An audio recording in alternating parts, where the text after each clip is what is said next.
essa mensagem falou tremendamente comigo no meu coração agora. Estava conversando com meu marido e Deus tocou. Fica no livro de Mateus, né, versículo 8, o 23 fala assim, ó, 23 e 22. 23 e 24, eu vou estar lendo para você. E entrando ele no barco, ele quem? Jesus.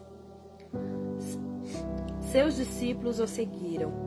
E eis que no mar se levantou uma tempestade tão grande que o barco era coberto pelas ondas. Ele porém, estava dormindo. E eu olhando para essa mensagem, eu consigo imaginar assim, gente. Os discípulos, eles já eram pescadores. Eles já eram pessoas experientes, pessoas que já tinham anos e anos pescando. Então, eles sabiam como se virar numa tempestade. Eles sabiam como sair de situações difíceis. E a palavra do Senhor vem dizer assim, entrando ele no barco. Jesus entrou no barco. Então, quando ele entrou nos barcos, os discípulos o seguiram. Então, você pode entender que essa mensagem ela veio falar assim para você. Que muitas vezes nós confiamos tanto no que nós sabemos fazer, nas coisas que nós podemos resolver, que deixamos de clamar ao Senhor. A palavra vai ser bem clara que Jesus entrou no barco e os discípulos o seguiram. Só que os discípulos eles já sabiam como se virar no meio de uma tempestade, eles sabiam como segurar o leme, eles sabiam como fazer com que o barco não fosse a pique, eles sabiam lutar no meio da dificuldade. Afinal, eles já vieram de muitos anos trabalhando no mar, pescando. Só que o que me leva a entender é que quando eles entraram com Jesus, eles já entraram na confiança. Não, se Jesus está no barco, tudo bem. Só que daí um certo momento, Jesus adormece. E o barco começa a balançar, as ondas começam a se levantar. E nessas das ondas começarem a se levantar, eles começaram a entrar em desespero. Paz, Crislaine. Beijo, querida. E começaram a entrar em desespero. E nessa de entrar em desespero, eles esqueceram quem estava no barco. A palavra vem ser bem clara. Entrando ele, Jesus, entrou no barco. Os discípulos o seguiram. O que eu quero dizer é que muitas vezes nós até esquecemos de quem nós estamos seguindo. Nós entramos num desespero tão grande no meio da turbulência que nós até esquecemos que nós entramos e seguimos Jesus no barco. Que todas as dificuldades que entram na nossa vida, nós esquecemos que Jesus está conosco. E começamos a entrar em desespero. E eu vejo isso. Os discípulos, eles até tentaram aquilo que eles aprenderam a vida toda, afinal, eles passaram a vida toda pescando. Eles passaram a vida toda conduzindo o barco.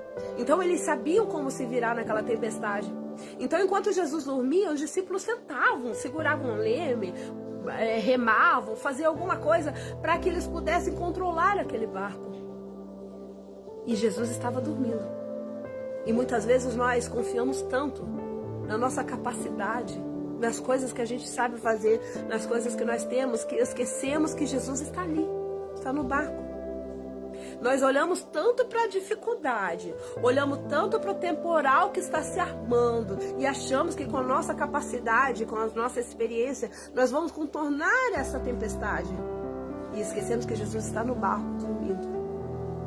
E o problema é que Jesus permite que a tempestade chegue para que nós venhamos clamar a Ele. E nós continuamos tentando, com as nossas capacidades, com as coisas que nós aprendemos, nós continuamos buscando. Afinal, nós somos experientes, já passamos por isso, sabemos enfrentar. Só que esquecemos que Jesus está no barco. Talvez você e eu estejamos passando por esse problema. Talvez nós estamos enfrentando uma tempestade tão grande e ficamos dizendo, não, a gente vai dar certo, a gente vai conseguir. E Jesus só está ali esperando você clamar para Ele. Jesus, o barco está quase vindo a pique. Jesus está esperando que nós venhamos chegar a Ele. Eu estava conversando com meu marido e dizendo assim para ele que muitas vezes nós enfrentamos lutas e dificuldades porque o Senhor é uma forma dele lembrar que nós somos dependentes dele. Que por mais que nós tenhamos experiência naquilo que nós estamos vivendo, a nossa dependência tem que ser dele. Por mais que nós sabemos remar, por mais que nós sabemos conduzir o barco, quem está no barco é Cristo. Ele entrou primeiro. Quando os discípulos o seguiram, entenda isso. A palavra do Senhor vem dizer que os discípulos o seguiram. Então quem está no barco é ele. Ele entrou primeiro. Se ele entrou nessa dificuldade com você primeiro, é porque ele sabia que você iria clamar, que você iria buscar, e ele estaria ali para te socorrer. Ah, mas irmã Ruth, parece que Jesus está dormindo mesmo, porque as coisas não vai. Parece que Jesus não fala mais comigo. Parece que as coisas não progridem. Jesus está dizendo para você, você chega a mim, clama. Eu estou ali. Eu estou aqui no barco. Para de confiar nas coisas que você sabe fazer. Para de confiar no teu talento. Para de confiar nas coisas que você aprendeu. O nosso problema é que nós achamos que a gente pode pregar sem ler a Bíblia. Que a gente pode falar de Jesus sem orar. Que a gente pode dirigir nosso carro sem Jesus estar no volante. Entenda isso.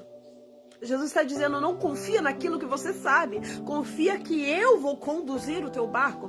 Confia que eu sou capaz de dirigir essa situação. Confia que eu sou o único capaz de acalmar a tempestade. Você pode até segurar o leme. Você pode até remar. Mas quem tem autoridade para mandar o vento se acalmar sou eu, Senhor. O problema é que nós vamos confiando naquilo que sabemos e deixamos para clamar, para pedir socorro nos últimos momentos, quando a gente entende que o barco está quase indo a pique. O vento se levanta, as ondas ficam furiosas, parece que não vai dar mais jeito. Aí a gente resolve clamar. Mas a palavra é bem clara, entrando ele no barco, os discípulos o seguiram. Ou seja, quem entrou primeiro foi Jesus. Você está dizendo o que, irmã Ruth? Eu quero dizer para você, você acha que Jesus não sabia que o vento ia se levantar? Você acha que Jesus não sabia que o mar ia ficar agitado? Que a chuva ia cair? Que a água ia se levantar? Você acha que Jesus não sabia quando ele entrou no barco e você foi com ele? Que as dificuldades iam se levantar? Ele sabia de tudo isso, mas o que ele sabia também é que ia chegar o momento que você ia ter que clamar para ele. Eu digo que muitas vezes nós precisamos passar por um vento forte para entender que é Deus nas nossas vidas, que nós não somos nada, que o nosso talento não significa nada perto do que Deus pode fazer. Eu estava lendo agora, falando assim, alguma coisa assim, que a ostra, ela só dá pérola se ela for ferida. Eu quero dizer para você que você só vai buscar a Deus se você passar por dificuldade. Não venha me dizer que você vai buscar a Deus se as coisas estiverem tranquilas. É difícil. Não venha me dizer que você vai buscar a Deus se tiver tudo ok. Você precisa ser ferido. Você precisa se aproximar para você entender que você vai gerar algo bom de dentro de você. Para você entender que você vai gerar algo que vai dar fruto diante do Senhor.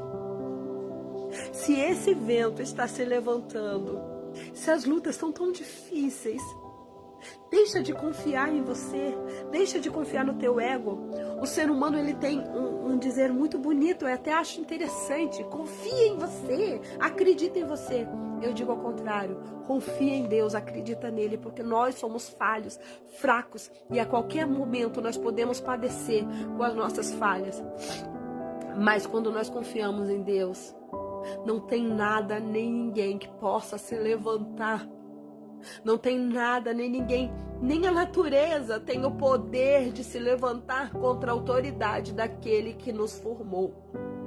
Então, deixe de confiar em si e confia naquele que te chamou. Amém? Que Deus abençoe a tua vida e que essa mensagem entre no teu coração. Compartilha para que possa tocar o coração de alguém. Se você está passando por lutas e dificuldades, vai até Ele, busca Ele, confia nele e o mais Ele fará. Salmo 55, 22.